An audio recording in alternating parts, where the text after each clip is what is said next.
Listo. El mantenimiento productivo total, muchachos, es una metodología eh, que se aplica mucho, incluso en temas de tesis. Así que si ustedes están interesados en el desarrollo del TPM o la aplicación del TPM en las áreas de mantenimiento, o si que no hubiese áreas también en la aplicación de algunos equipos que ustedes tienen en sus zonas de trabajo o áreas de trabajo, podrían aplicarlo.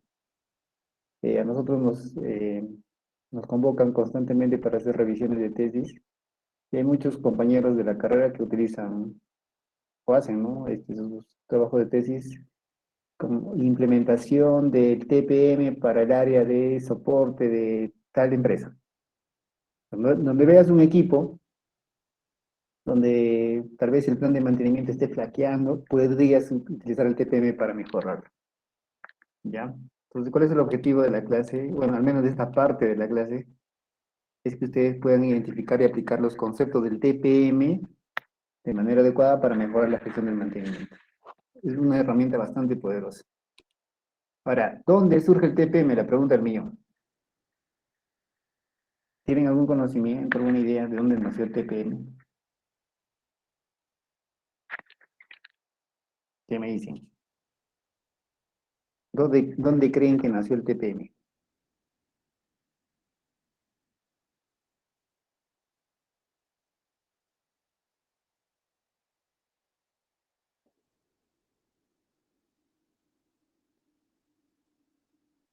En Toyota, nos dice Néstor. Toyota lo utiliza. Nació en Japón, muchachos, ¿ya? Pero Toyota lo utiliza. Nissan lo utiliza. Mazda lo utiliza. Por lo general, las empresas japonesas utilizan sus propias herramientas y que son muy buenas, ¿no? Y se están difundiendo cada vez más en el mundo. Ya, entonces quiero presentar este pequeño video introductorio y después complementamos con algunas ideas.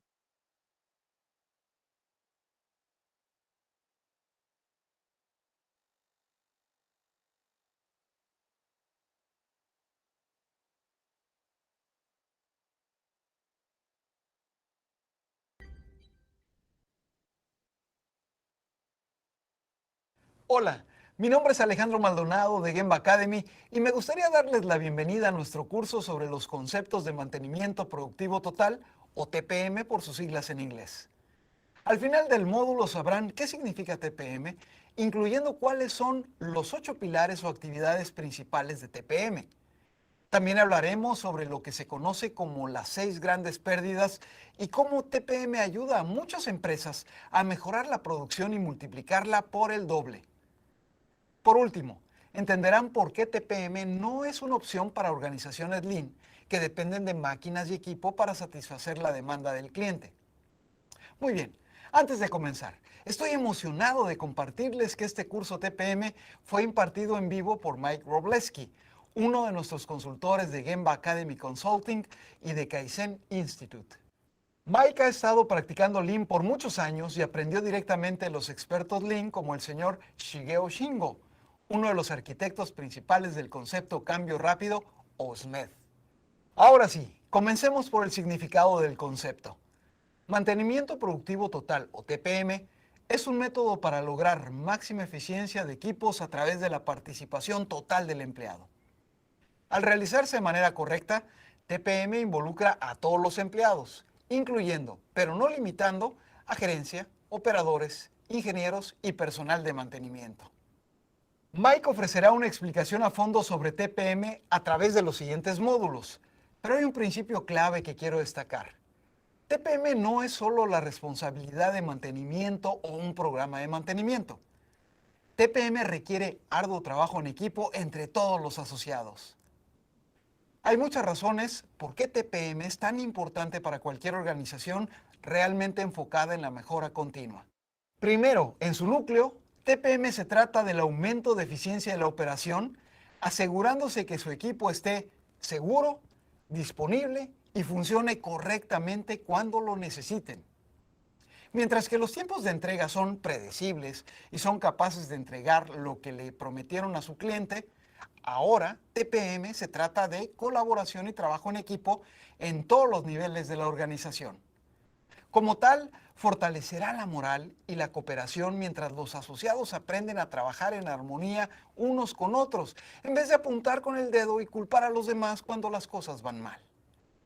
Y TPM le ahorrará a su empresa una enorme cantidad de dinero mientras disminuye imprevistos, mantenimiento reactivo y el mantenimiento planificado proactivo aumenta. Mike compartirá ejemplos específicos más adelante, pero las investigaciones muestran que el costo total por descomposturas no planeadas pueden ser muy elevados comparados con el hecho de simplemente mover durante periodos cortos el equipo de la línea para darle mantenimiento. El último tema de TPM que quiero presentar en este módulo de introducción es lo que llamamos las 6 grandes pérdidas.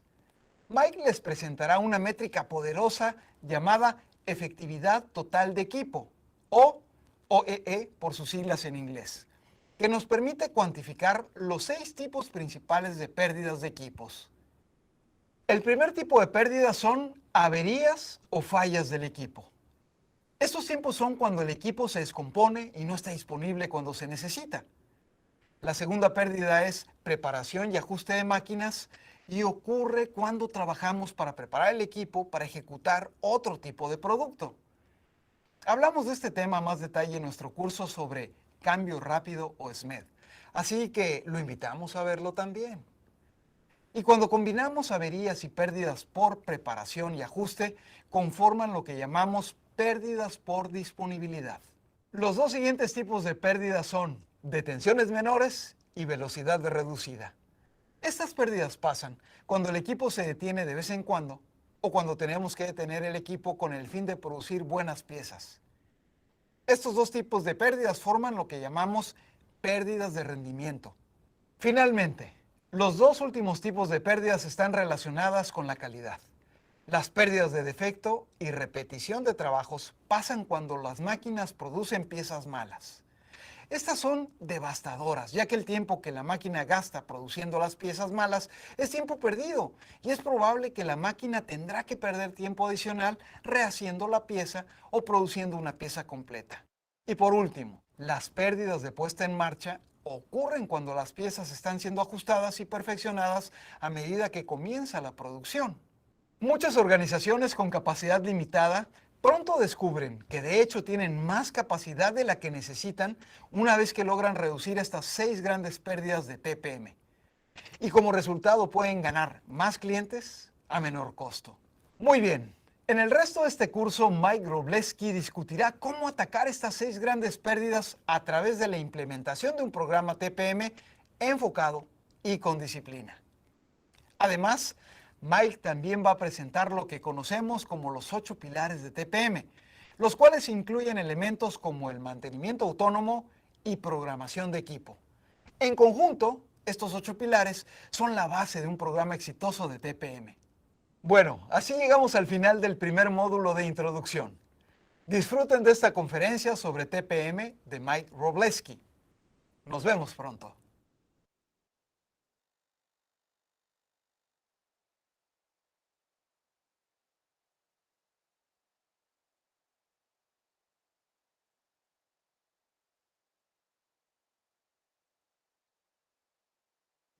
Muchachos. Ahí nos hacía una presentación de un curso en realidad. Habla muchos temas sobre el TPM. Bueno, el TPM también es llamado al mantenimiento productivo realizado por los empleados. Eso infiere que toda la organización debería encargarse de sus funciones en la conservación de los equipos. ¿Ya? Eso implica que cada integrante de las organizaciones conozca sobre mantenimiento, ¿no? Y cuál es el efecto. Entonces, la palabra total tiene varios significados, como pueden ver ahí, ¿no? Efectividad total, que hace referencia a la rentabilidad, también al sistema de mantenimiento total, ¿no? Ya enfocado en prevención de mantenimiento, utilizando mantenimiento preventivo, predictivo, mejorando o haciendo que las máquinas sean más o mejor mantenibles, ¿no? Refiriéndose ahí a la mantenibilidad. También promocionar la formación de equipos autónomos que se dediquen al mantenimiento. A eso se refiere la palabra total. Entonces, ¿cuáles son algunas características del TPM? Ahí puedes ver, algunas pueden ser que el usuario, ¿ya? Se vea beneficiado con la atención en el mismo equipo. O al revés, ¿no? A que el equipo haga las veces de usuario y que en ese momento se le haga el mantenimiento. O sea, lo que busca el TPM es, a inicio de clase les hablaba sobre que cuando ya comenzaron a desarrollarse las máquinas, era el mismo operador el que se encargaba del mantenimiento, con sus deficiencias y todo, ¿no? Estamos hablando de 1870, 75, con la primera revolución industrial. Entonces lo que busca el TPM es emular ello, ¿no? Pero dotando al personal técnico, personal mecánico de más herramientas. Y cuando hablo de herramientas, no solamente me refiero a los manuales, ¿no? Sino también al conocimiento, a softwares, a técnicas de mantenimiento, etcétera, ¿no? Capacitaciones, en fin. Entonces, otra característica del TPM es que mejora la capacidad de operación, ¿no? O sea, si tú tienes una persona que está constantemente ahí verificando un grupo de máquinas y que está al tanto, actualizándose constantemente, entonces cuando se presente la falla, vas a hacer que la operación se haga más eficiente, ¿no? Elimina el despilfarro, de hecho, ¿no? Saben que el despilfarro se genera porque hay un vacío dentro de un proceso. Emplea la ingeniería de valor, eso también, ¿no? Es un término muy utilizado hoy en día. Quieres generar valor, lo puedes hacer de distintas formas, ¿no? Empezando por las máquinas, que van a coadyuvar a que las operaciones sean más efectivas, más eficientes. Ahora, entonces, ¿qué supone el TPM dentro de todo lo que estoy indicando? Que haya cero averías, que los tiempos muertos también sean cero, que haya cero defectos, ¿no? Que tengan relación con el mal estado de los equipos. Ya no habría ese concepto de mal estado de los equipos.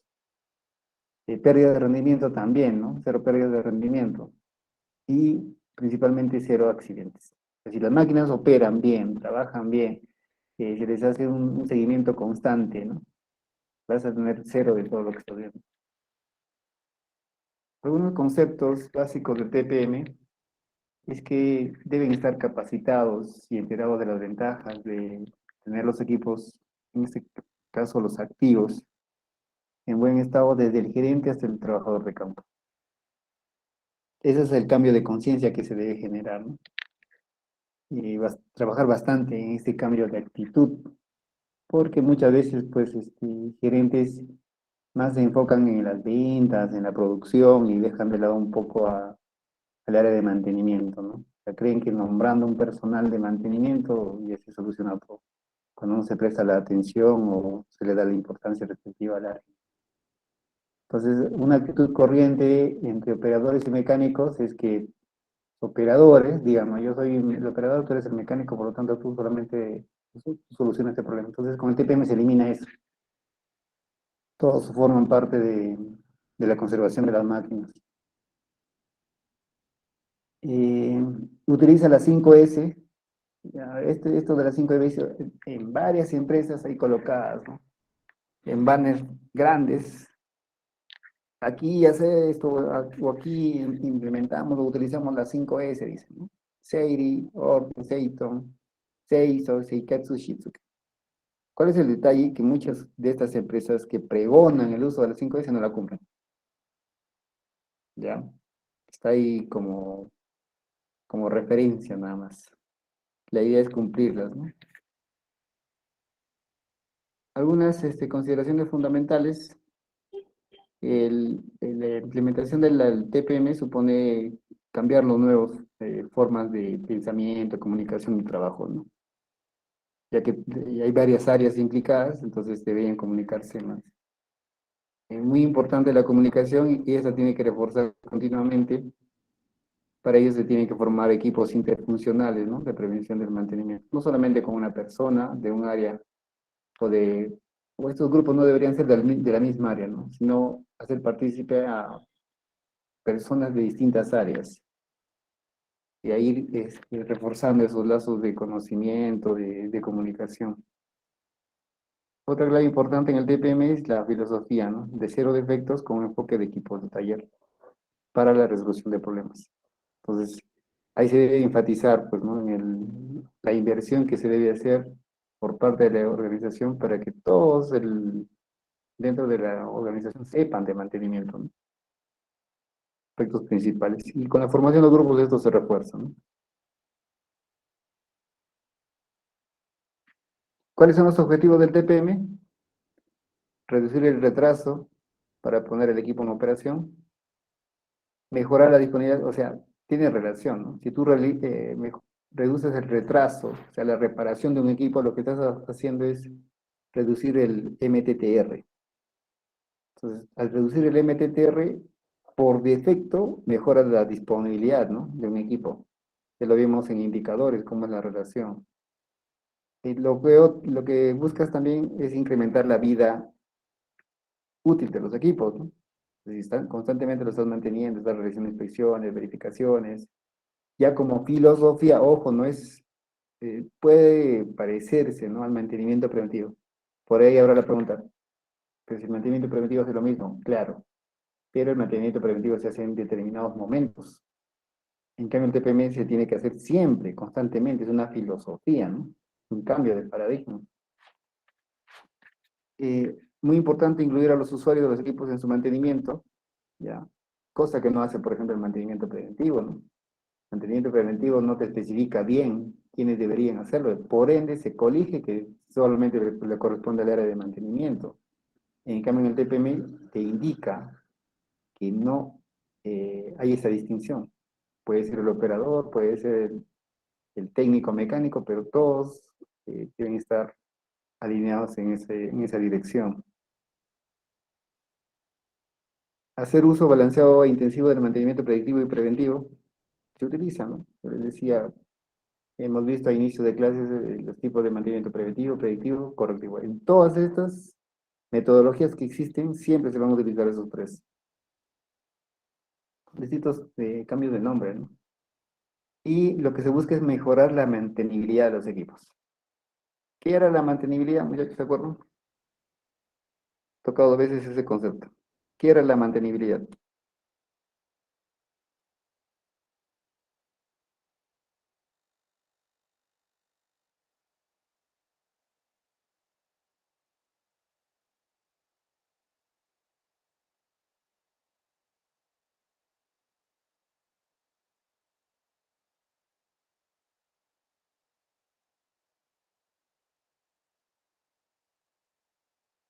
Buen estado de los equipos. Ojo, pregunta de examen, ¿no? Yo no te voy a preguntar qué es la mantenibilidad en el examen, ¿no? Pero puede ser un caso en el cual indique, pues, la diferencia entre disponibilidad, mantenibilidad, MTTR, MTBF, en fin, ¿no? Bueno, eso se lo dejo planteado para que recuerden. A nivel operativo, el TPM logra que cada operador sea responsable por su o sus máquinas. Para ello tiene que realizar tareas de mantenimiento básico, ¿no? Por ejemplo, limpiar, lubricar, inspeccionar, reportar si observa fallas en los distintos componentes, ¿no? Eso se parece bastante al mantenimiento preventivo, solamente que está ya más elaborado, ¿no? Elaborado y unificado con otras técnicas. Por ejemplo, el TPM también busca formar pequeños grupos de trabajo para discutir problemas de mantenimiento. Entonces, cuando tú buscas eso, haces eso, tienes pues visiones distintas, ¿no? De la función del mantenimiento. El de mantenimiento tiene una visión de lo que es mantenimiento, ¿no? Para ellos es lo más importante. Pero para ellos el logístico también, ¿no? Tiene una visión distinta de lo que es mantenimiento para ellos. El de seguridad también, ¿no? Cómo debería realizarse los mantenimientos. El de operaciones, ¿qué es mantenimiento para ellos? Entonces vas unificando y por eso es importante la formación de grupos, ¿no? Con la finalidad de sugerir mejoras y lograr una visión común. En el video que le presenté nos hablaba de las 6 grandes pérdidas, ¿no? ¿Ya? Y también nos hablaba de los 8 pilares del TPM. Las seis grandes pérdidas, pues los japoneses han identificado y les han colocado ahí para, bueno, y han indicado que todas las fallas tienen relación con estas seis grandes pérdidas, directa o indirectamente. Lo vamos a detallar ahora. Las fallas del equipo, ¿no? Es una gran pérdida. Si tú no haces el mantenimiento adecuado o no haces el seguimiento respectivo de una máquina, no haces las labores de cuidado constantemente, van a fallar. Es más, la condición misma, ¿no? El mismo hecho de que tú tengas la máquina constantemente en mantenimiento, no te garantiza que no vaya a fallar. Va a fallar, ¿no? Como ya les decía antes, lo que tienes que hacer es elaborar estrategias de qué hacer en ese momento que falle. De cuán preparada estés va a depender, pues, que la máquina sea reparada en el menor tiempo posible. Eso es mantenibilidad, ¿ya? O está relacionado a la mantenibilidad. Puesta a punto y ajustes de las máquinas, eso también, ¿no? Las clásicas. Cuando compras una máquina, es más, ya es como un argot. Te dicen, esta máquina al inicio debe trabajar con bajas revoluciones, ¿no? O la capacidad debe ser al 50% durante una semana, puede ser, o durante los 3 primeros días. El periodo de asentamiento también se le conoce, ¿no? Si ustedes identifican bien, eso es una pérdida es una gran pérdida, ¿no? La máquina debería trabajar desde el inicio al 100%.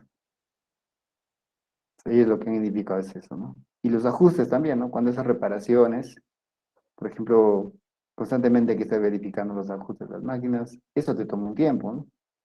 Así sean minutos de operación, pero te estás dedicando a ajustes de máquinas. Otra gran pérdida es las marchas en vacío, esperas y detenciones menores durante la operación normal. La clásica, ¿no? Cuando las máquinas deberían trabajar continuamente, pero en muchos casos se da de que hay operaciones en vacío, cuando la máquina está en funcionamiento, pero no produce. Debería optimizarse, ¿no? Lo otro es la velocidad de operación reducida, eso está ligada con la falla funcional. Eh, Todas las máquinas, muchachos, tienen una función principal por la cual es adquirida, ¿no es cierto? Eh, Hay máquinas que tienen más de una, dos o tres funciones principales. También están las funciones secundarias. Entonces, esto está muy relacionado con la velocidad de operación reducida, ¿no? Supongamos que una máquina debería trabajar, es más, le puse ese ejemplo en PPTs anteriores, debería producir 100 unidades por hora, ¿no? De algo. Cuando se presenta una falla funcional, para el área operativa puede ser que ya no produzca 100 sino 80 unidades de algo, ¿no? Por hora. Esa es una falla funcional, ¿no? Sigue trabajando, pero ya está con falla. Entonces, esa es una velocidad de operación reducida, ¿ya? Suele pasar, ¿no? Yo le estoy poniendo un ejemplo, pero muchas veces te das cuenta de ese tipo de fallas cuando la máquina tiene problemas, o como dice Jorge, te genera cuellos de botella, ¿no? Se ve más lenta. Igual pasa con la laptop, por ejemplo, ¿no? Un ejemplo sencillo. Cuando tú compraste la laptop, tal vez al inicio era un poco más veloz, ¿no? Y poco a poco, a medida que ibas cargando archivos, que ibas utilizando programas, softwares, la velocidad se hacía más lenta. Lo mismo pasa con la máquina, ¿no? Estamos hablando ya a nivel industrial. El otro son los defectos en proceso. Básicamente, eso se da cuando tengas que hacer, ¿no? Rehacer partes o rehacer procesos, rehacer algún trabajo. Esto también se mide, ya los famosos redos o rehaceres, ¿no? También se le conoce. Esto se mide, muchachos. Al menos en la empresa en la que yo trabajaba nos decían, el máximo de rehacer en un año debe ser del 2%, nos decían. 2% del presupuesto total. O sea, si tu presupuesto era 100.000 soles anuales, ¿no? Para el área de mantenimiento, tu reducto debería llegar máximo a 2.000 soles. Si pasabas 2.000 soles, ya corría por tu cargo. ¿Qué nos indica que hubiese demasiado reducto rehacer? significaba pues que había personal no muy capacitado, no se tenían las herramientas adecuadas, no se tenían los procesos adecuados, en fin, ¿no? Hay muchas consideraciones que se toman en cuenta al momento de determinar los rehaceres. No solamente echarle la culpa al técnico, ¿no? También la supervisión interviene en un rehacer. Y por último están las pérdidas de tiempo propias de la puesta en marcha de un proceso nuevo, ¿no? Eso se da en el pre-commissioning o commissioning, por ejemplo, en grandes plantas industriales, cuando quieres dar el punto de partida, ¿no? De trabajos, hay un periodo de prueba, de puesta en marcha, ¿no? Esa es una pérdida, una gran pérdida. Muy bien. Entonces, el TPM y las llamadas 6 grandes pérdidas que disminuyen la eficiencia por interferir con la producción. ¿Cómo evitar estas pérdidas? Realizando un estudio cuidadoso de cada una de estas causas, ¿no? ¿Y esto qué permite? Encontrar las soluciones para eliminarlas, ¿no? Y los medios para implementar las medidas correctivas. Para eso es importante que el análisis se haga en equipo, tanto el personal de producción como por el de mantenimiento, ¿no? Puede ingresar el personal de logística también, ¿no? Para ver cuánto demoraría en tener un repuesto. El área de seguridad también, de hecho, ¿no? Debería intervenir. Tenemos las 6 grandes pérdidas y ahora tenemos los 8 pilares del TPM. Entonces, los 8 pilares del TPM, muchachos, hace referencia a aquellos pilares en los cuales el TPM se basa, ¿no? Para seguir mejorando dentro de una organización. Entonces, tenemos las mejoras enfocadas, ¿no? Por ejemplo, aquí lo que se busca con las mejoras enfocadas es encontrar la causa primaria de los problemas. ¿Cuáles son las principales razones por las cuales se presenta una falla? Si tú las identificas, lo que vas a evitar es que se presenten averías en los equipos, ¿no? Más adelante. Aquí en el siguiente tema es RCM, ahí lo vamos a detallar un poquito más. Después te habla del mantenimiento autónomo, ¿no? ¿Ya? Entonces, hay que dotar al personal encargado del funcionamiento de una máquina de herramientas, preparándolos, dándoles las condiciones adecuadas de uso de herramientas, capacitándolos, por ejemplo, en diagnóstico, en solución de fallas o averías, ¿no? Después, otro pilar es el mantenimiento planificado, ¿no? Entonces, este mantenimiento planificado debería estar a cargo del personal de mantenimiento, ¿ya? Ellos deberían establecer el cronograma, ¿no? De cuándo realizar un mantenimiento, pero eso no quita que otras áreas puedan intervenir. Lo que hacemos nosotros en la empresa queríamos es aplicar un poco del TPM, entonces hacíamos supervisiones cruzadas, porque es un trabajo, es una inversión grande, pues. Entonces no había tanto presupuesto, todo lo que hacíamos era realizar inspecciones cruzadas. O sea, ¿qué significaba? Que una persona del área de administración venía al área de mantenimiento y verificaba todas las anomalías que encontraba. Lo mismo, ¿no? El área de mantenimiento o un personal de mantenimiento iba al área administrativa y encontraba ahí. Entonces, eso nos ayuda pues para hacer un mantenimiento planificado, ¿no? Después, el mantenimiento de calidad es otro pilar. Busca que mediante las herramientas de calidad, las teorías de calidad, la organización pueda fabricar pues productos, ¿no? Que sean acorde a las necesidades de los usuarios o clientes. Otro pilar es la prevención del mantenimiento. Aquí lo que se busca es reducir gasto de mantenimiento, ¿no? O sea, mientras menos mantenimiento tengas, significa que estás haciendo un buen trabajo preventivo. Entonces, eso es lo que también se buscaba. Bueno, es otro pilar. Actividades de departamentos administrativos y de apoyo.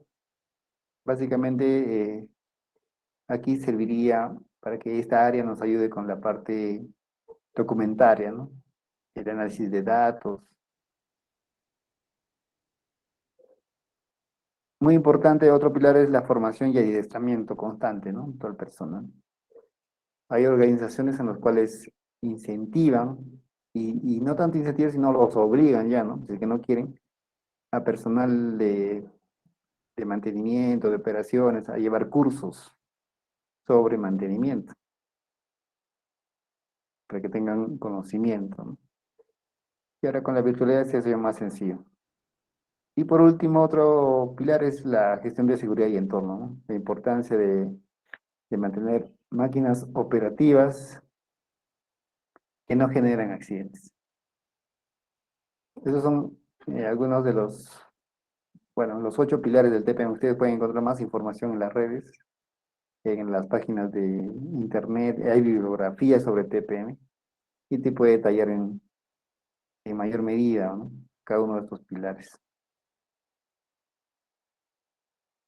Entonces, fíjense, esto lo vimos, ¿no? Esa es la famosa curva de la bañera, donde analiza por cada periodo principal, ¿no? O fase principal de la vida del activo, qué es lo que se debería hacer, dónde se podría hacer las mejoras, ¿no? Por ejemplo, aquí tenías el TPM y las averías, tienes tu tasa de fallas versus el tiempo.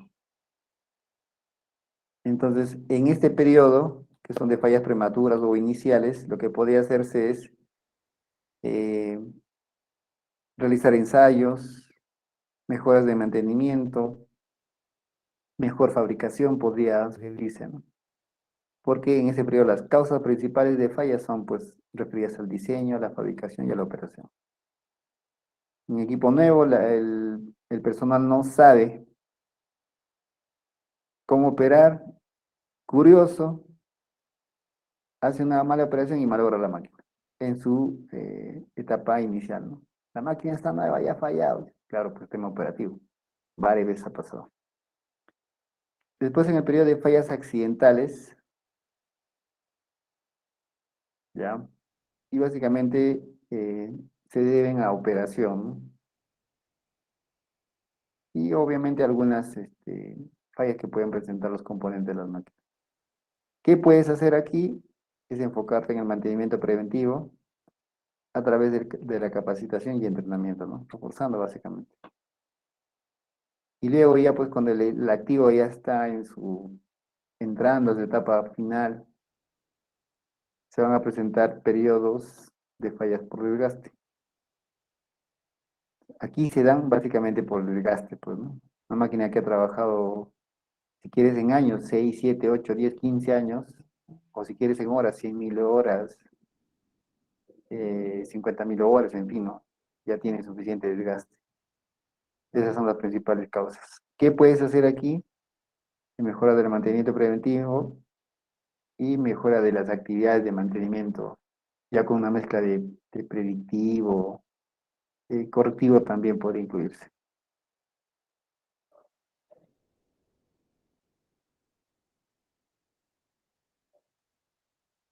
¿Qué necesitamos para implementar el TPM? Algunos requerimientos que se deben cumplir sí o sí es que haya un compromiso de la alta dirección. Ustedes pregúntense y digan, mi gerente, ¿cuál es su visión, no? Respecto al área la área o la gestión de mantenimiento? Tienes una apreciación positiva, significa que tu gerente está comprometido, ¿no? Con el mantenimiento de las máquinas. Pero si es que no, si estás dudando, ahí no, por ahí no. Yo conocí a gerentes que no más estaban enfocados en las ventas, en la producción. Poca bola daban al área de mantenimiento.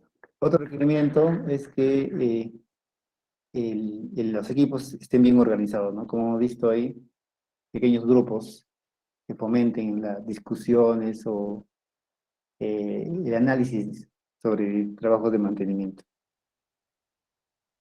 Muy importante el cambio de actitud, ¿no? No solamente hacer que se cambie la visión de que mantenimiento solamente corresponde al área, ¿no? Sino también a otras áreas y que como integrante de un todo, de una organización, también debería contribuir, ¿no? Que las máquinas estén operativas. Esto va a traer como consecuencia el incremento de las capacidades de personal, ¿no? Entonces se va a enriquecer el personal conociendo más sobre mantenimiento. Por ende se va a motivar más, quién no le gustaría conocer, por ejemplo? Y mejorar el ambiente de trabajo, ¿no? ¿Qué actividades deberías desarrollar? Fíjense acá, te dice mejorar de la eficacia de los equipos, eliminación de las 6 grandes pérdidas, deben formarse programas de mantenimiento autónomo, programas de mantenimiento planificado, adiestramiento o capacitación para mejorar la capacidad del personal y que haya un programa de gestión inicial de equipo, ¿no? Todo esto, muchachos, va a traer esto, va a traer como consecuencia este punto. La efectividad global de los equipos, o también conocida como la OEE. Entonces, ¿qué mide la OEE? El porcentaje del tiempo que una máquina produce realmente las piezas. Entonces, la OEE involucra ya la unificación de estos 3 indicadores. Dice, pues, ¿no? Que para que haya una efectividad global debe haber una disponibilidad de los equipos alta. Por lo tanto, si tú tienes una disponibilidad alta de equipos, vas a mejorar el rendimiento de esos equipos, ¿no? Y lo principal, que al tener disponibilidad y mejorar el rendimiento, la calidad también se va a ver beneficiada. Entonces, estos 3 indicadores los unifica en un único indicador, ¿no? Que es la OE. Eso es lo que hace este gran indicador.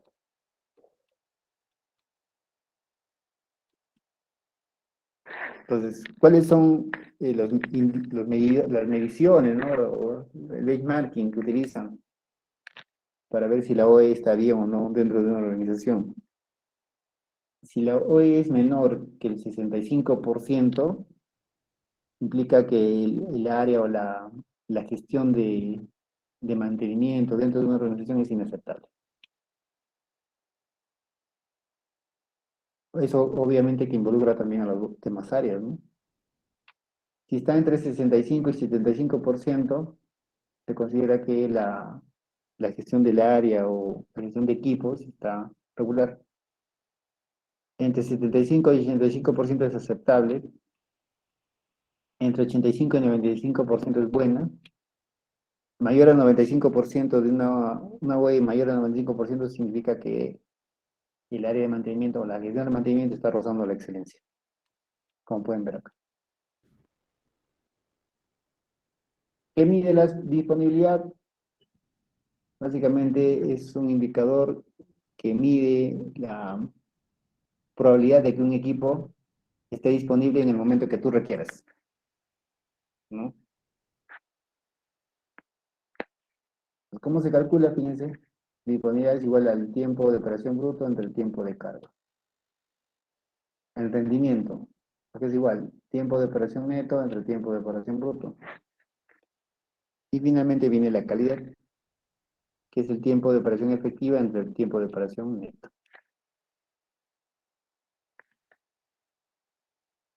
Aquí tienes un ejemplo sobre el cálculo de la OEE. Se planifica un trabajo con un turno de 8 horas. Entonces tienes el tiempo disponible 8 horas. La velocidad estándar a la que debes producir debe ser 1000 piezas por hora. Si fuese así, si trabajas 8 horas y produces 1000 piezas por hora, entonces por turno deberías producir 8000 piezas, ¿no? Diariamente. O no diariamente, sino que dice por turno, ¿no? Turno de 8 horas. Eso representa una planificación del 100%, ¿no?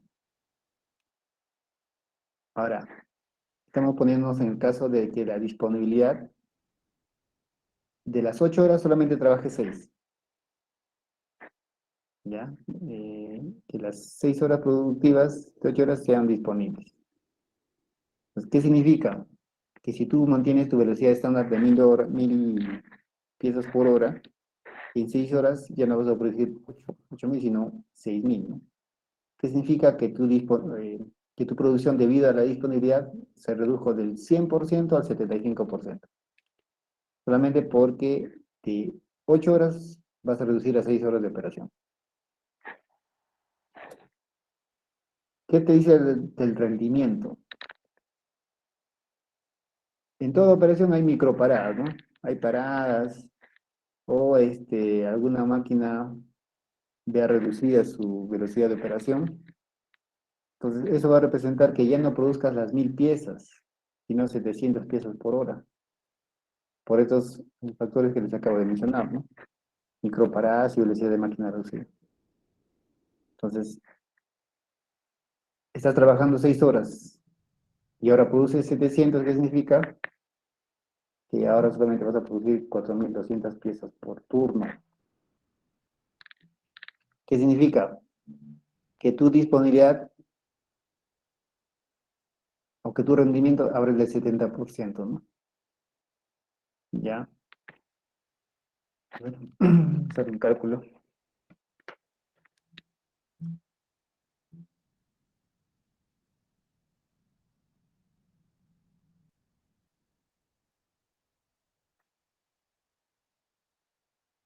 Ya. Entonces se redujo, como pueden ver aquí, ¿no? Con respecto a esto de acá. Y finalmente viene ya la calidad, ¿no?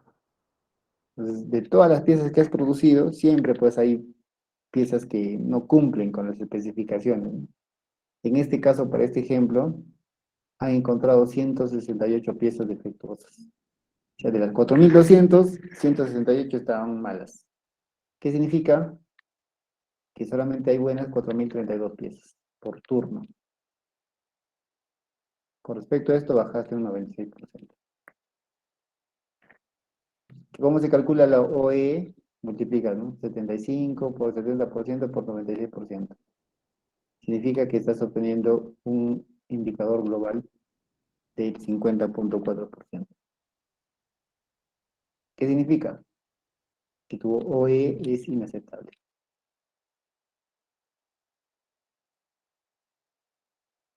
Ya, entonces tendrías que aquí ajustar, pues, ¿no? Si quieres lograr que esto suba, podrías eh, generar aquí una mejora, ¿no? De 6 horas solamente, de 8 horas solamente 6 son productivas. ¿Qué pasó con esas 2 horas? ¿Qué se tiene que hacer? Lo otro, ¿no? Eh, ¿Por qué el rendimiento va a ser de 700 piezas por hora? Si es lo ideal es que sea de 1000 piezas por hora, que es lo que está pasando. Estas microparadas y esa velocidad de máquina reducida deben eliminarse, ¿no? Y por último, el tema de la calidad. No puede ser posible, pues, que 168 piezas sean defectuosas. Mucho, ¿no? Y todos esos factores influyen a que la OE sea reducida.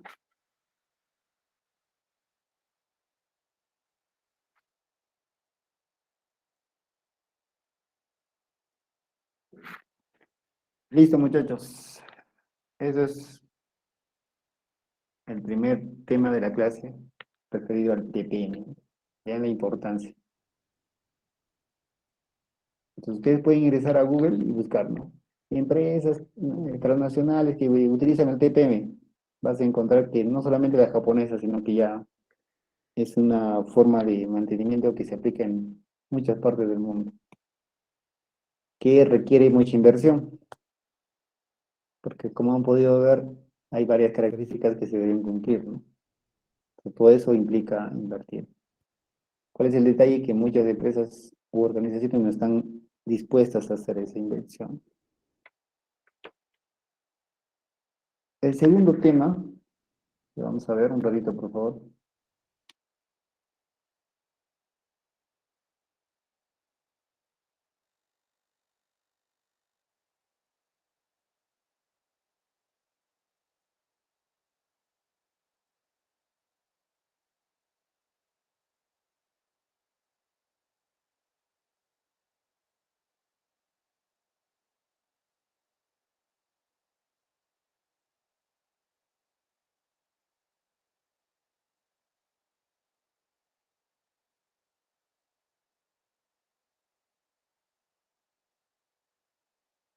Bien, el segundo tema que vamos a tocar es el RCM. Estas dos metodologías, muchachos, RCM y TPM, son promociones, por así decirlo. El RCM se puso en conocimiento más o menos en el año 1968, 69 aprox. Y el TPM fue en el 71, 72. Son promociones, ¿no? Pero las ventajas que generan, los beneficios que genera son grandiosos. ¿Cuál es el objetivo de esta parte de la clase? Es que ustedes conozcan la teoría y utilizar estos modelos estadísticos para estimar confiabilidad, vida útil y probabilidad de fallas en máquinas. Les dejo este video, ya ustedes lo miran. Les comparto este video, nos vamos a pasar unos minutos. Lo que quiero es enfocarme más en el tema, ¿no? Cuando nosotros hablamos de RCM, tenemos que hacernos esas preguntas. O esas preguntas nacen por defecto, ¿no? ¿Cuál es la vida promedio de un producto? ¿Cuántas fallas esperas el próximo año? Esto va a variar, ¿no? No es lo mismo que una planta esté en todas las máquinas nuevecitas, ¿no? Entonces, todo este año trabaja en la máquina y en función a, como tú van a tener un año nada más, los mantenimientos o las reparaciones que voy a hacer el próximo año van a ser pocas, ¿no? No es lo mismo que si yo tuviese máquinas de 5, 6, 7, 10 años, que me digan cuántas reparaciones esperas al próximo año. ¿Cuánto nos costará desarrollar y dar servicio a este producto, ¿no? También implica, mientras más viejas las máquinas, más inversión necesitas en el mantenimiento, ¿ya? Los famosos OPEX. ¿Cómo podemos hacerlo más efectivo en costo? Al igual que el RCM o el TPM, muchachos, el RCM también se enfoca en algunas fallas o a identificar algunas fallas que se generan en las organizaciones, en las empresas. El primero de ellos es los problemas de enrolamiento. ¿Ya? No hay máquina que ustedes conozcan, máquina industrial, menos un gran porcentaje de máquinas industriales, siempre tienen en su interior un rodamiento. Un elemento mecánico común, muy común.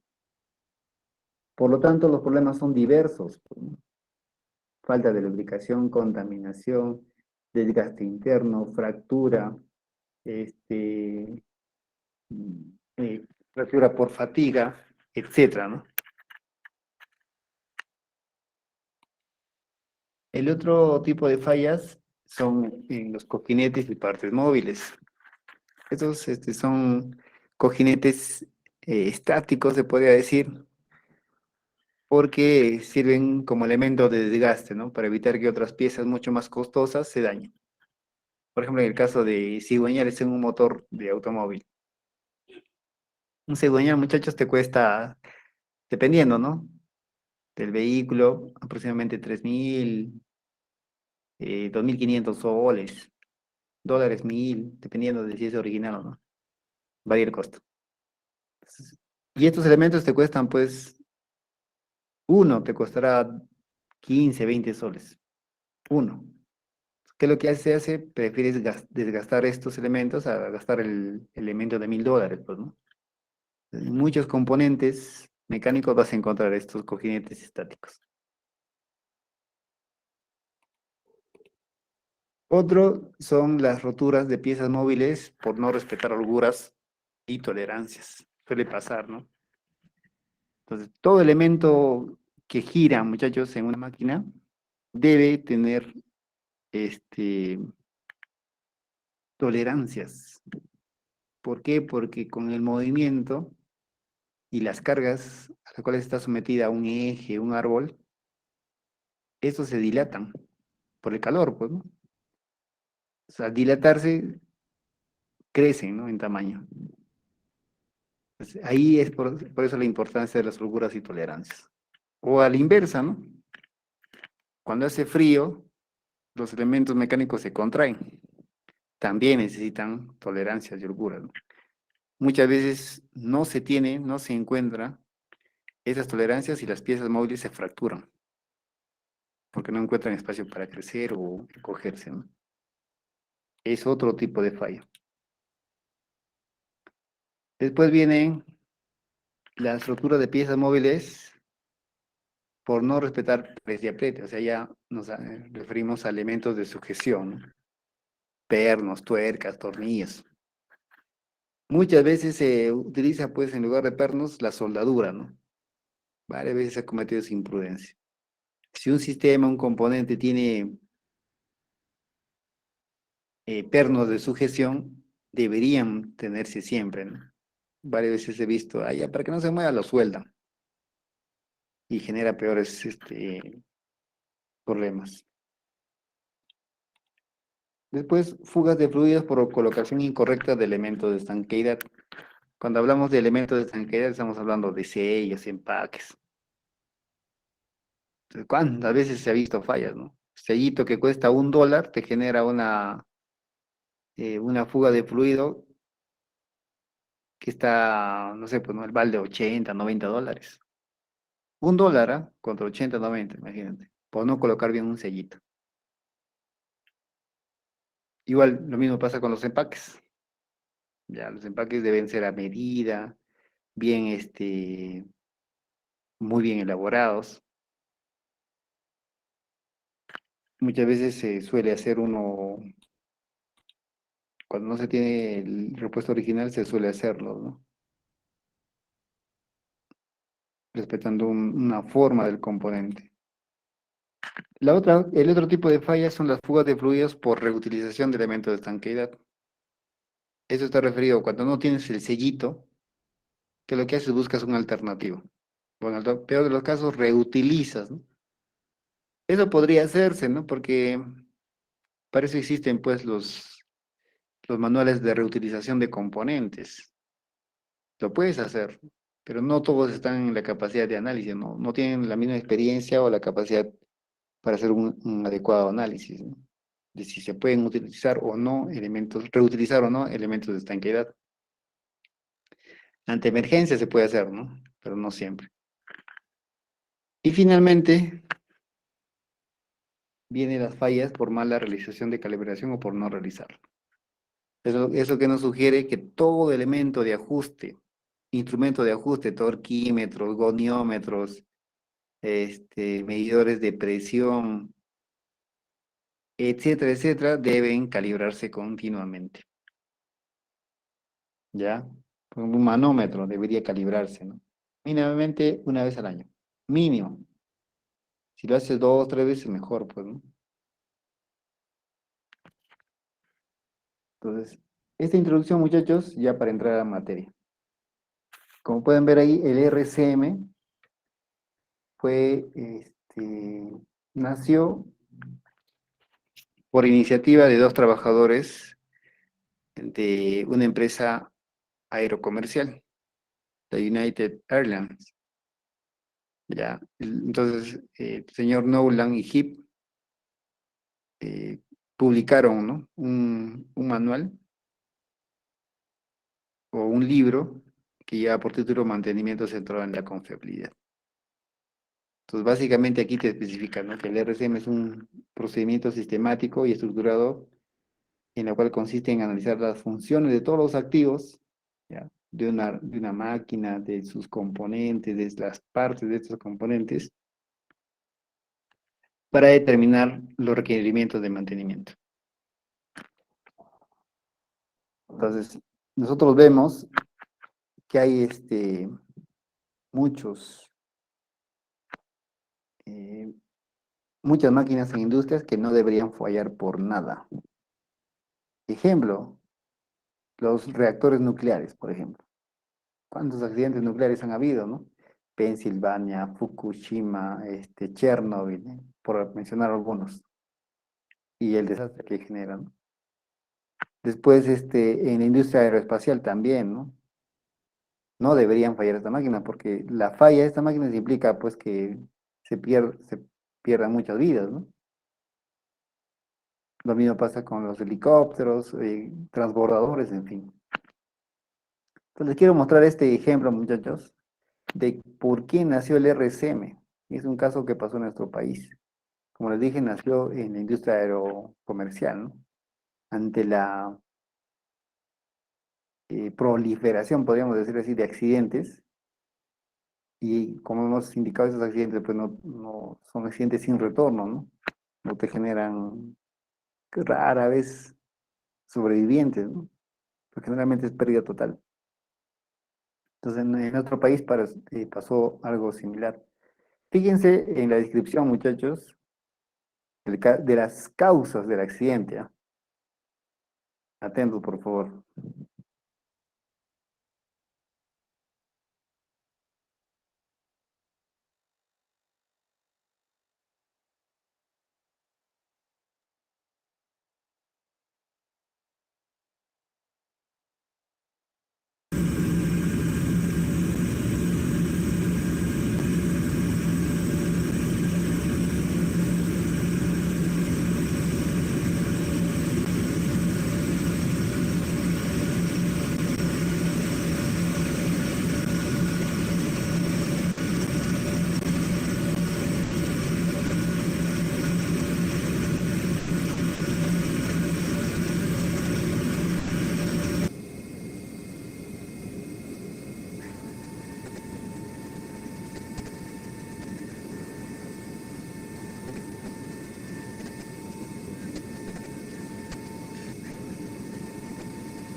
Wind shear, wind shear, wind shear.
Torre, Aeroperú 603. Torre, Aeroperú 603. Aeroperú 603, Torre, prosiga. Declaramos emergencia, no tenemos instrumentos básicos, ni altímetro, ni velocímetro. Declaramos emergencia. Recibido, altitud. No tenemos, tenemos hasta 1000 pies, aproximadamente. 10 pies, recibido, Aeroperú 603.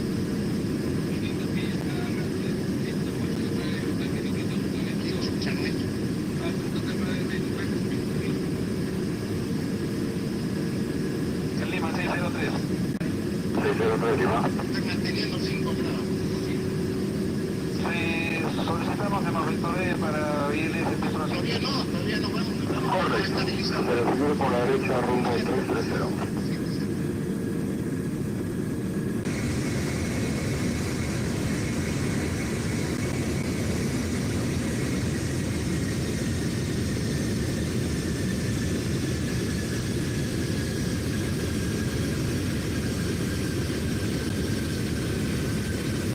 Mantenga la presente actitud. Muy bien, tenemos 4.000 pies, a ver si nos confirman. Correcto, mantiene 4.000. Tenemos 4.000. Afirmativo. No tenemos control, ni siquiera los básicos.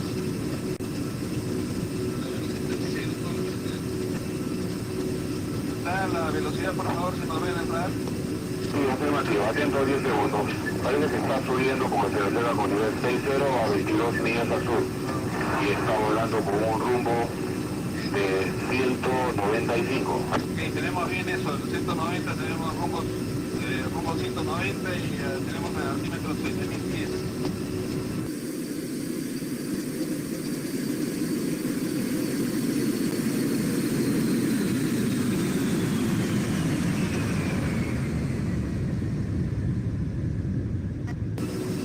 Que ya está indicando la velocidad. Que ya estamos recuperando velocidad en el vuelo y solicitamos mantener 12.000. Correcto, mantenga nivel 120. Informe cuando inicie virando el rumbo hacia la derecha, el rumbo de sugerencia 350.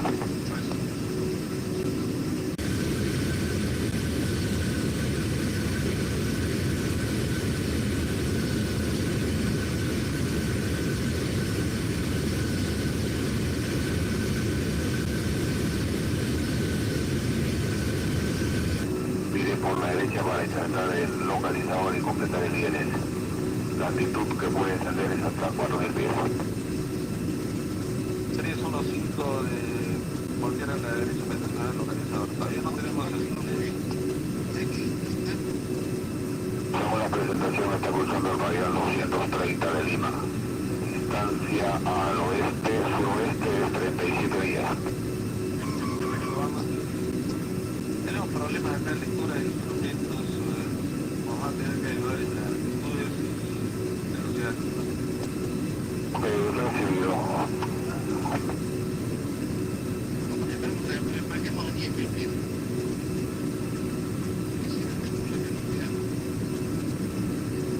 ¿Será la velocidad real?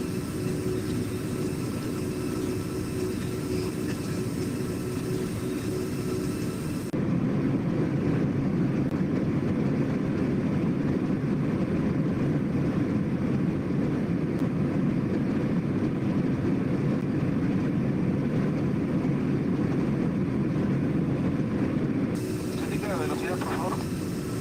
Diga 320.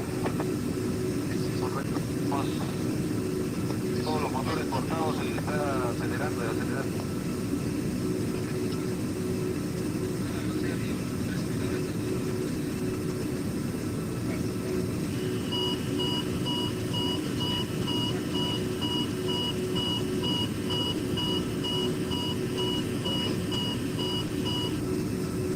Se lo observa cruzando 260 de Lima a 31 millas al oeste. El nivel es 1,0 más 700 y velocidad aproximada de 280 sobre el terreno.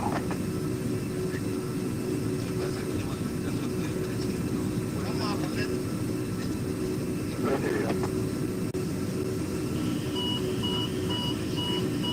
a esta bolsa. Todos los instrumentos se han ido a la...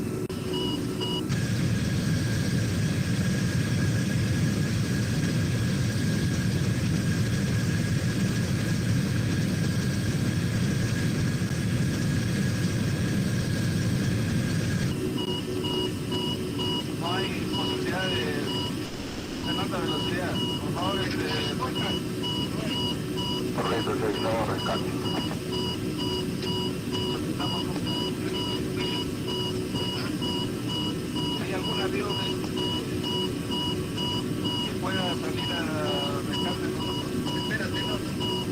Sí, por eso vamos a coordinar de inmediato. Está coordinando de inmediato. ¿Saben que nos pueda servir de guía algún aeroplano que esté por ahí antes? No le digas nada a eso.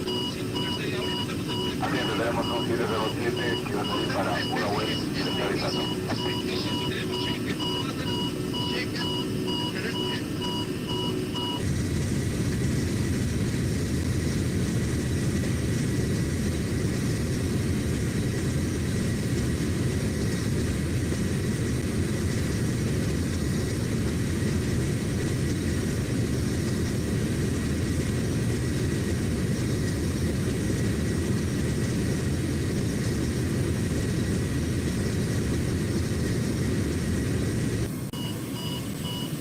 El 707 estaría listo para 6 minutos para proceder a la ayuda.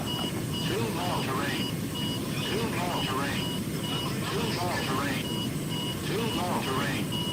Too low terrain. Too low terrain. Too low terrain. Too low terrain. Según el monitor de tipo 195. Wind shear. Wind shear. Wind shear.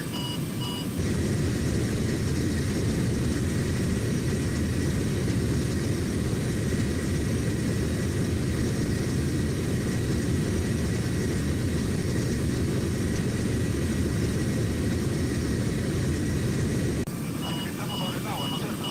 Afirmativo, sobre el agua, estamos en predominio al oeste. Sink rate.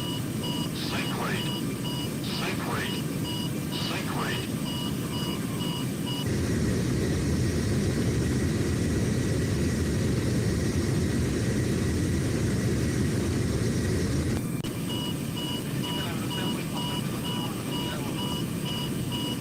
Bueno, se está dirigiendo curva y se lo tenemos que lo sea de 270 grandes ahí.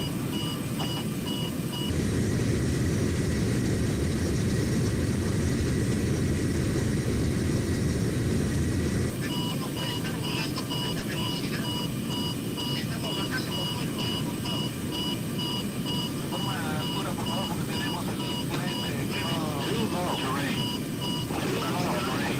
Según la presentación. Too low terrain. Too low terrain.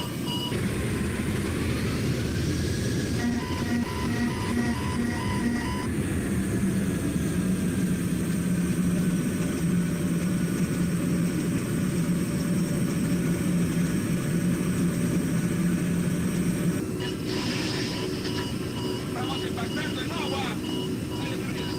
Too low terrain. Too low terrain. Too low terrain. Too low terrain.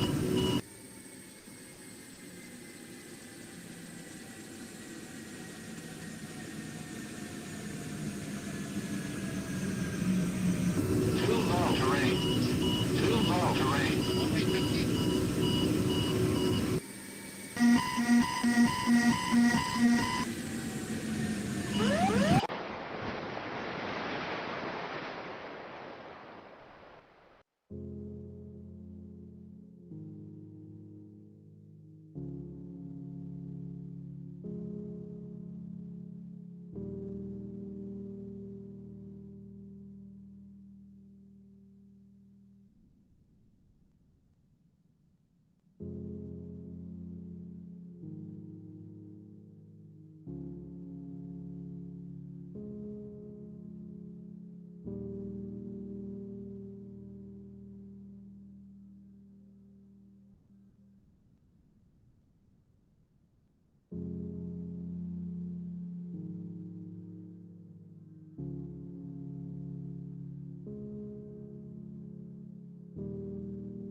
Bien, chicos, pues como les dije, analicen las causas, ¿no? Un simple adhesivo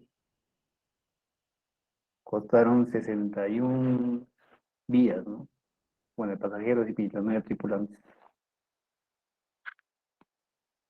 Entonces, ve ahí la importancia, muchachos, de hacer un correcto mantenimiento siguiendo protocolos, ¿no? Y eso es lo que nos ayuda el RCM. Otro accidente parecido es el de Chernobyl, ¿no? Ahora con el tema entre Rusia y Ucrania también se ha vuelto otra vez, se ha recordado bastante este accidente porque los rusos tomaron pues, la planta nuclear de Chernobyl, ¿no? Otro tema por mantenimiento. Los ingenieros, como ahora, en ese entonces, pues, y ahora también, ¿no? En Rusia había la prevalencia de un solo partido.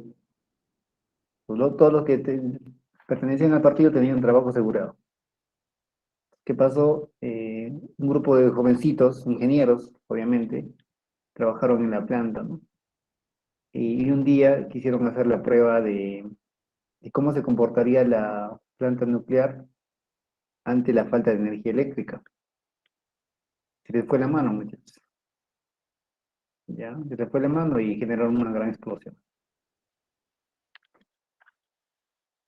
Entonces, ¿cuáles son, eh, o qué es el mantenimiento centrado en confiabilidad que recibe también, muchachos? Es un procedimiento sistemático y estructurado que consiste en analizar las funciones, lo que les decía. Si ustedes identifican cuáles son las funciones de los activos, van a poder determinar cómo pueden fallar estos activos. Solamente con las funciones, ¿no? O sea, no solamente se trata de máquinas, sino también de las partes de las máquinas. ¿Ya? Y por ende puedes estudiar sus efectos y analizar sus consecuencias. El RCM tiene un objetivo fundamental, que es aumentar la fiabilidad de los equipos. Y con ello vas a lograr disminuir el tiempo de parada por averías imprevistas. Si tú aumentas la fiabilidad, disminuye los tiempos de parada, ¿no? También tiene objetivos secundarios. En este caso es aumentar la disponibilidad y también disminuir los costos de mantenimiento. Fíjense lo que te puede generar, ¿no? El RCM. Ahora, cuando nosotros hablamos de confiabilidad, también debemos involucrar al diseño y selección, ¿no? De componentes, de máquinas, de repuestos, de procesos, etc. También debemos enfocarnos en la fabricación y los proveedores, en los procesos de instalación, la operación, el mantenimiento, los inventarios que se manejan, ¿no? En el cuidado cuidado de adquisición de un repuesto, la rotación y las compras. La importancia, pues, de ciertos proveedores de repuestos, ¿no? Que son más confiables que otros, debido a la procedencia, etc. Ahora, muy importante para analizar el RSM, el contexto operativo, ¿no? ¿Cómo operan las máquinas? ¿En qué condiciones, no? ¿Cuáles son los niveles de calidad que se le exige, las normas medioambientales? ¿Cuáles son los riesgos de seguridad que pueden eh, alterar el funcionamiento de la máquina? Los turnos de trabajo. Por ejemplo, otro accidente, muchachos, nuclear, eh, pasó en Pensilvania, en Estados Unidos. ¿A qué hora se generó este accidente, muchachos? A las 4 de la mañana, aprox, en el turno de trabajo de noche. ¿Ya? Pues ahí se olvidaron de hacer el seguimiento, el control de los indicadores y se generó otro accidente nuclear. La importancia, ¿no? Muchos accidentes se generan, por ejemplo, en la madrugada. El cuerpo se relaja sobre las 4, 4:30, cuando estás trabajando en ese turno y te quedas dormido. También hay que analizar los repuestos, la demanda del mercado, o sea, todo el aspecto, el contexto operativo en el cual trabajan las máquinas. Ahora, el RSM, muchachos, se basa en 7 preguntas principales. Muy atentos porque esto eh, puede ser una pregunta fija de examen. Entonces, Imagínense ustedes un activo y respondan estas preguntas. ¿Cuál es la función de ese activo? ¿Cuál es la falla funcional? ¿Cuál es el modo de falla? ¿Cuál es el efecto de la falla? ¿Cuál es la consecuencia de la falla? ¿Qué se puede hacer para predecir o prevenir la falla? ¿Y qué se hace si es que no se encuentra ninguna tarea para evitar o minimizar la falla? Vamos a detallar la función. Ya les indicaba que los activos tienen funciones primarias y secundarias. La función primaria es el porqué de la adquisición del activo, ¿no? Mientras que las funciones secundarias son las que complementan a las funciones primarias. Son referidas a seguridad, control, confort, economía, protección, eficiencia, en fin. Muy importante determinar, ¿no? ¿Qué función cumple el activo que estás comprando? Luego de ello, determinar las fallas funcionales. Entonces, una falla funcional está referido a cuando un activo no puede cumplir la función por la cual ha sido adquirida, ¿no? Esa es una falla funcional. Y la falla técnica, muchachos, se refiere a una degradación que sufre esta máquina, ¿no? Esta máquina o este activo. Ejemplo, una falla funcional del sistema de refrigeración puede ser caudal insuficiente de agua de refrigeración. Una falla técnica se refiere a lo que generó, ¿no? Un desgaste abrasivo de rodamiento del motor eléctrico que acciona la bomba de agua. Aquí se puede ver mejor esto, ¿no? Tú tienes una máquina que debe producir 50 piezas por minuto. La falla técnica se da en esta etapa, ¿no? La máquina sigue trabajando, pero ya deficientemente. Fíjense cómo la falla hace que la producción se decrezca, ¿no? Cada vez menos, hasta llegar a las 30 piezas por minuto. Y luego, cuando ya se presenta la falla funcional, fíjense la curva que se genera, ¿no? Es una falla súbita, muchachos. Pocos minutos, pocos segundos, pocas horas puede ser. En donde estás produciendo 30 piezas por minuto y en poco tiempo pasas de 30 a 0. O sea, ya no cumple la función por la cual ha sido adquirido el activo, ¿no? Esa es una falla funcional. Falla técnica te puede producir la máquina, pero con estándares reducidos. Estas son las fallas técnicas y fallas funcionales. Luego viene lo que son los modos de falla. Es cómo puede fallar una máquina. Eso es un modo de falla. Tienes que analizarlo, ¿no? Pues como te indica aquí, es lo que provoca la pérdida de función total o parcial de un activo. Ejemplos de modos de falla. Por ejemplo, la suciedad genera fallas. La corrosión, la erosión, la lubricación inadecuada, ¿no? Cuando tú no lubricas adecuadamente un componente, vas a generar una falla. El ensamble incorrecto, la operación incorrecta, son modos de falla. ¿Cuál es la clave? Como te indica ahí, el mantenimiento está orientado a cada modo de falla. Enfocarse en qué y no quién causa las fallas. Esos son los modos de falla, ¿no? ¿Cómo falla cada componente? ¿Cómo debería, cada pieza de un componente, por ejemplo, ¿no? ¿Cómo falla un rodamiento, un engranaje, un eje? Tienes que analizarlo. ¿Cuáles son los efectos de falla? Básicamente lo que aquí tenemos que responder es ¿qué es lo que sucede cuando se presenta cada modo de falla? Algunas preguntas que debemos responder cuando nosotros queremos identificar los efectos de falla son ¿qué evidencia existe de que la falla ha ocurrido? ¿De qué modo representa una amenaza para la seguridad o el medio ambiente? ¿Qué daños físicos han sido causados por la falla? ¿Y qué debe hacerse para reparar la falla? Entonces, los efectos de falla son considerados como la forma, ¿no?, en que la falla se manifiesta, cómo se ve perturbado un sistema. Pueden ser aumento o disminución de nivel, mayor o menor temperatura, activación de señales, alarmas o dispositivos de seguridad, etc. Y luego vienen las consecuencias. Las consecuencias, muchachos, es algo más, si quisieras catalogarlo en niveles, es de un nivel superior a un efecto. Porque las consecuencias ya te traen, por ejemplo, fallas ocultas, ¿no? o consecuencias medioambientales y de seguridad. Por ejemplo, hay un derrame generado por un tapón de aceite, entonces el efecto de falla sería que el tapón se dañó, ¿no? La rosca del tapón se dañó. ¿Cuál es la consecuencia? Que hubo un derrame medioambiental, derrame de aceite, ¿no? Que contaminó un área. Después hay consecuencias operativas, ¿no? Al generarse un derrame de aceite por un tapón dañado, aparte de generarte una consecuencia medioambiental, te va a generar una consecuencia operativa que la máquina va a dejar de operar. Esa es una consecuencia operativa. Luego tienes las consecuencias no operativas. Entonces, estas son aquellas que no tienen consecuencia ni de seguridad ni de protección, ¿no? Son solamente aquellas que implican costos de reparación. Aquí tienes un ejemplo. Hay un derrame. Eso es una consecuencia medioambiental, ¿no? Todo lo que tiene que hacer para mitigar la falla. El personal tiene que dejar de hacer lo que estaba haciendo por atender este problema.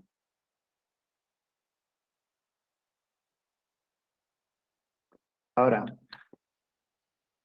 estos señores que implementaron el RSM, muchachos, cuando estuvieron analizando, o sea, lo que hicieron fue analizar todas las piezas de un avión, imagínense, o de varios aviones. Y es así como nacieron estas curvas. Esta es la famosa curva de la bañera, ¿no? Que nosotros conocemos. Pero ellos en su investigación determinaron que existen otros patrones de falla. El patrón A, que es esta, es la famosa curva de la bañera, que te indica que comienza con una falla infantil, después se estabiliza la tasa de fallas y otra vez cuando ya está por cumplir su periodo de vida, otra vez incrementa, ¿no? El patrón B indica una falla creciente, o sea, al inicio no presenta fallas, ¿no? O te presenta unas fallas constantes, que se van a mantener durante todo el largo tiempo. Cuando ya el activo está por cumplir su vida útil, estas fallas van a incrementarse exponencialmente, como estoy viendo aquí. Después viene el patrón C, aquí es creciente, ¿no? Linealmente. Tienes una tasa de fallas pequeña y esto se va a incrementar hasta una tasa de fallas un poco más alta. La D, fíjense este patrón, al inicio no tienes fallas, cero fallas, ¿no? Comienzas a operar la máquina y se van a ir presentando un incremento exponencial, ¿no? Y luego se va a mantener constante. Y lo que es la E, fíjense, es una falla constante desde el inicio hasta el fin de la vida útil del equipo. Y finalmente tienes el patrón de fallas tipo F, ¿no? Donde solamente se presenta al inicio, se reduce la tasa de fallas y luego se mantiene constante por mucho tiempo. Entonces, en su investigación, muchachos, ellos determinaron que en un avión, ya, el 2% pertenecía a A y B. De todas las fallas que ellos han encontrado, 2% de todos los componentes pertenecían a este patrón de falla, del A. 2% al patrón de falla del tipo B. Al C 5% y al D 7%.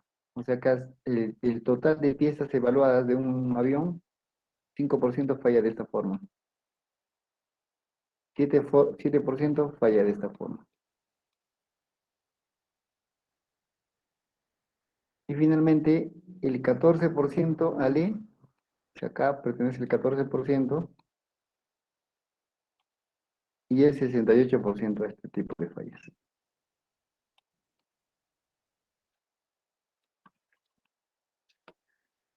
Imagínense, tuvieron que analizar un avión para determinar que entre estos dos estaba el 82% de todas las fallas de un avión. ¿Para qué nos sirve determinar esto, muchachos? Para enfocarnos, ¿no? Delinear estrategias. ¿Qué hago si el 68% de mis piezas de avión fallan de esta forma? Aquí planteo una estrategia, ¿no? O estrategias, un grupo de estrategias para este sector y otro grupo de estrategias para este sector, fíjense. Y por último, esta parte un poco más blanca, otro grupo de estrategias, ¿no? Y ahí sí reduzco este 68%. Entonces, para eso nos sirve, muchachos. Ahora, ¿lo puedes hacer en una tesis? Sí, lo puedes hacer, ¿no? Si tienes la data necesaria para que tú investigues, puede ser una aplicación de las curvas del RCM al análisis de un vehículo, una tesis, ¿no? Y puedes identificar mediante estas curvas cuántas son las piezas que fallan de un automóvil, ¿no? De qué tipo, qué patrones tiene. Muy bien, muchachos. El RCM también selecciona estrategias de mantenimiento, como pueden ver aquí. Puedes utilizar mantenimiento basados en condición,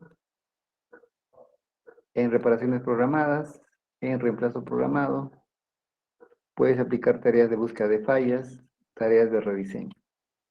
Son algunas estrategias de mantenimiento que puedas implementar, ¿no? Con el RCM. ¿De dónde vas a obtener la información? Histórico de averías. Cuando tienes, ¿no? Dentro de las organizaciones deben tener ahí su data. Todas las fallas que se han presentado en un periodo, ¿no? De 10 años, 5 años, 4 años, en fin.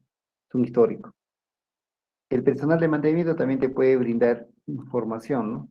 Una fuente de información. Después el personal de producción también. Puedes obtener información de diagramas lógicos y diagramas funcionales, ¿no? Al analizar una falla, por ejemplo, ¿cuál es la lógica de una falla? ¿Cómo se presentó, no? Inicialmente. Entonces lo haces a través de diagramas.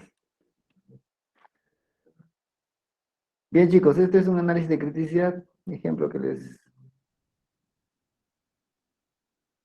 comparto sobre este recuperador de calor. Esta es una planta de generación eléctrica utilizando el gas. ¿Ya? Entonces hay una primera etapa que te genera 280 megawatts y con la recuperación del calor que genera una turbina de gas, puedes generar 180 a 40 megawatts adicionales. ¿Qué es lo que tienes que hacer? Primero codificar, ¿no? A todos los componentes y elegir un sistema, ¿no? Ya, del equipo. En este caso nosotros hemos elegido el recuperador de calor.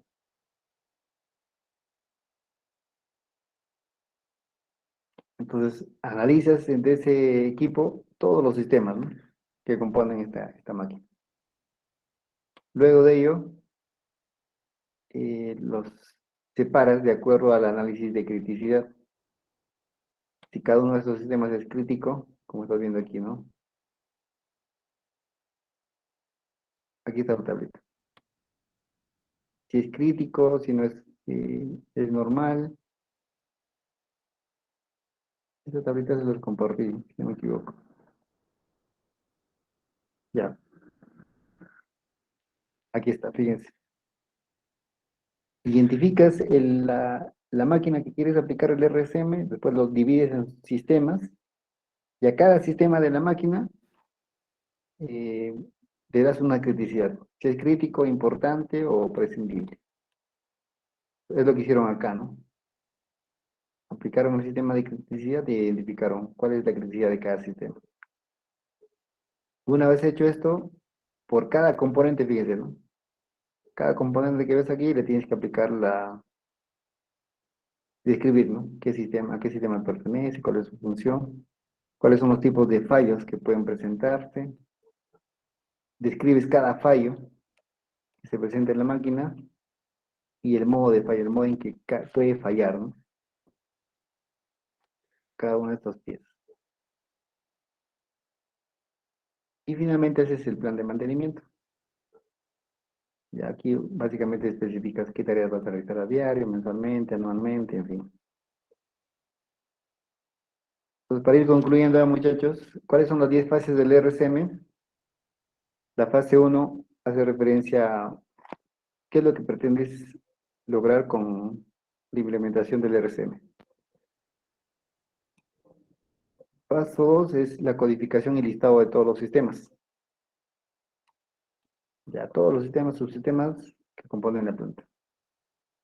Fase 3, estudio detallado del funcionamiento del sistema, su función, ¿no? ¿Cuál es la función que cumple?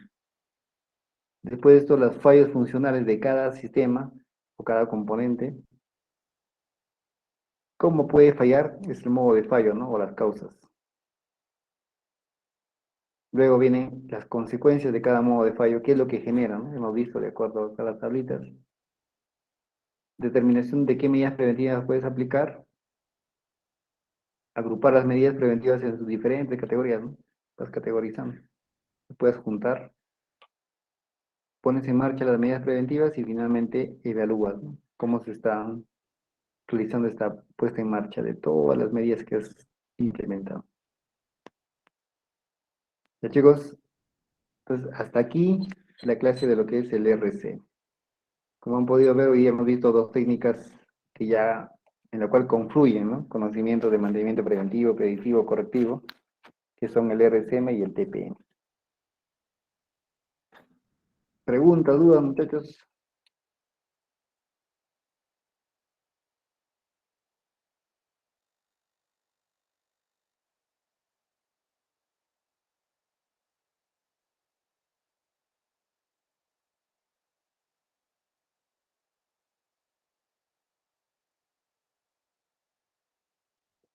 Todo claro. Muy bien. Les voy a compartir estas PPTs para que ustedes le den una chequeada a lo que es el TPM y el RCM. ¿Ya? Son técnicas, si bien es cierto, fundadas o publicadas, mm, puestas en valor en el año 68, 69 y 70, 71 respectivamente, pero que están vigentes, ¿no? ¿Qué temas vendrán al examen, Héctor? La próxima semana les digo.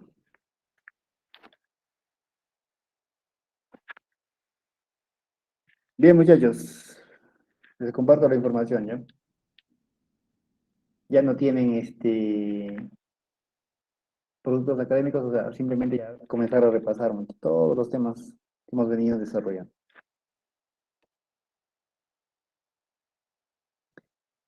Listo, muchas gracias por su presencia. Cuídense, nos vemos la próxima semana. Gracias, profesor. Hasta luego. Hasta luego.